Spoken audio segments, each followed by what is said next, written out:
Rifai here, and today we'll be talking about the song The New Prophet of my new record, Timeless Truths. And to briefly tell you about the song, I actually had all the rhythm section and the riffs recorded probably a year or a year and a half before I came out, before I completed the album. And then I went on to playing some different projects here and there, and then went back into completing the song. So originally it was intended to be part of a much larger project and much bigger and longer song. But then I decided that it's probably more suitable to be the intro song for the heavier section of the album instead. So like tracks from 4 to 8. And in this video, I want to talk a little bit about how to approach hard rock and heavy metal riffs, how to learn how to play them. And one particular riff comes to mind from this song is this one.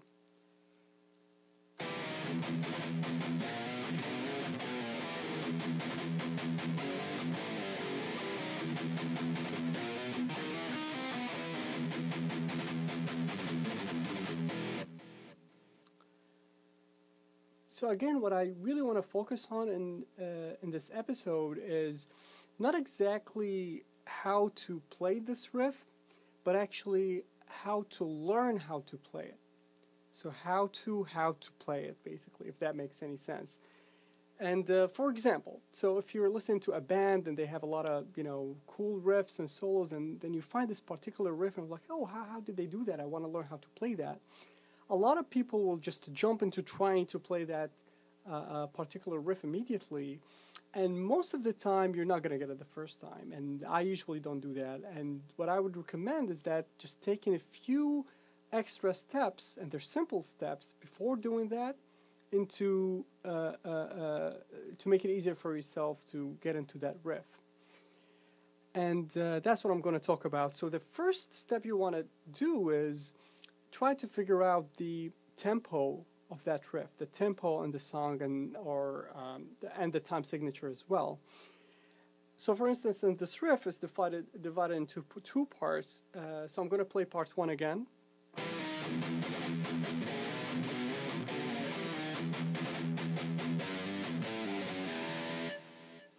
So you listen to it over and over, and then you should start getting a sense of that tempo, and you can just try some palm mutes with one note just to get that tempo.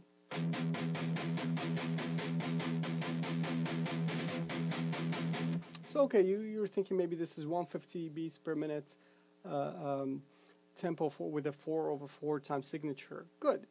So now keep that in mind, because later on you're going to cut that tempo in half and start practicing the riff very slowly, but perfectly. So we're going to talk about that in a minute. But that's the first step, is just figure out the tempo. And step number 2 is actually to strip down this riff from all those, surrounding notes, and just try to find that very core melodic theme in that particular riff. And the way to do that, again, you have to listen to it over and over and over until you're able to actually sing that riff on your own, even if the music is off. And you're like, oh, so it sounds like this, and now you can go ahead and start playing those notes. So really, you're just stripping down the riff of all the notes and just, playing the naked notes, if that's to say. And in this case, it's something like this.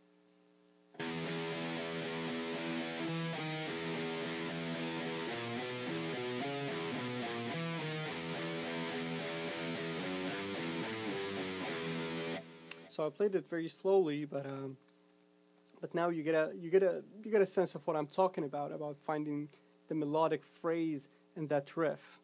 Again.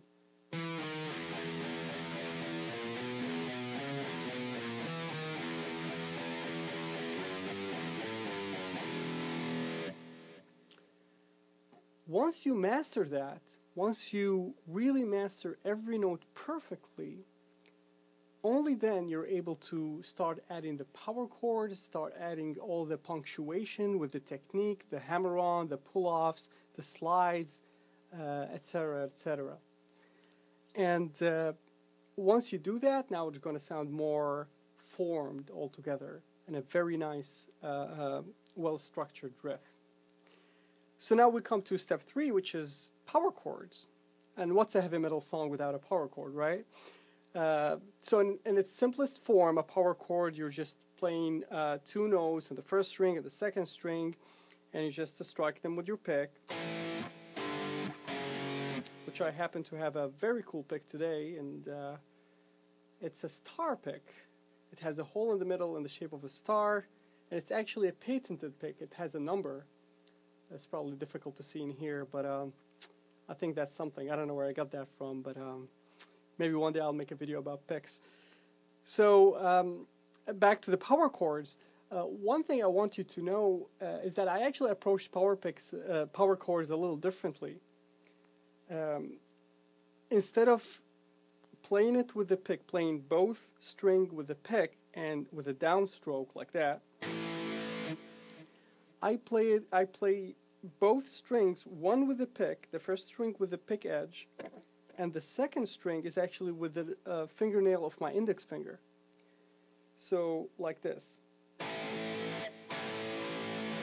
So as if I'm picking outwards instead of doing a downstroke. The difference is quite slight, you know. It's pretty difficult to make the distinction.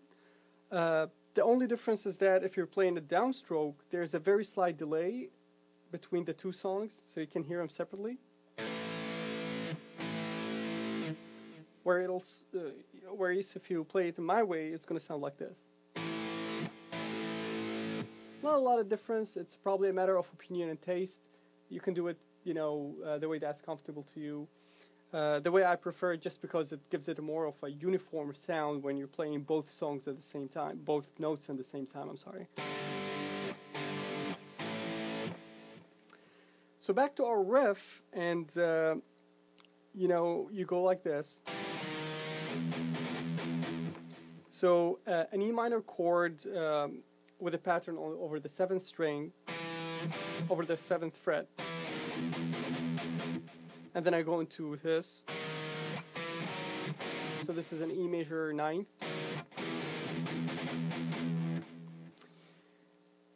And then the punctuation I'm doing, I tend to change it. So one time I'll be doing, the next time I'll be doing. Again, it just adds a little bit more structure to the overall riff. And you have liberty in doing that on your own songs, and see what tastes better. So now the second part of this riff goes like this.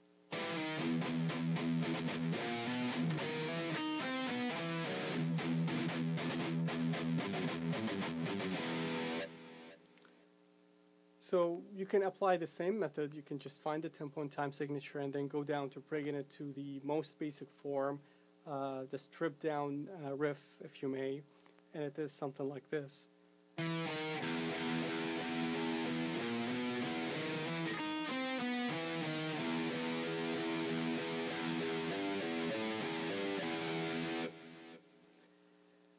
And then you start adding the rest of the riff while still playing it slowly, but perfect notes.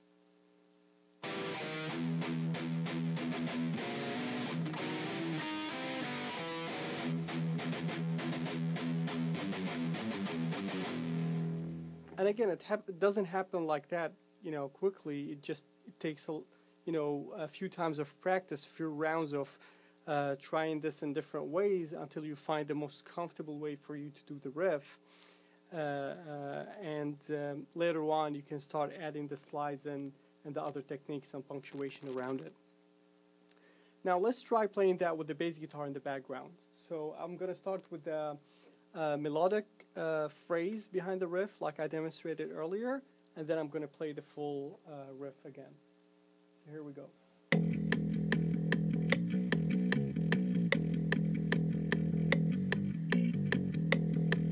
So listen to the bass guitar.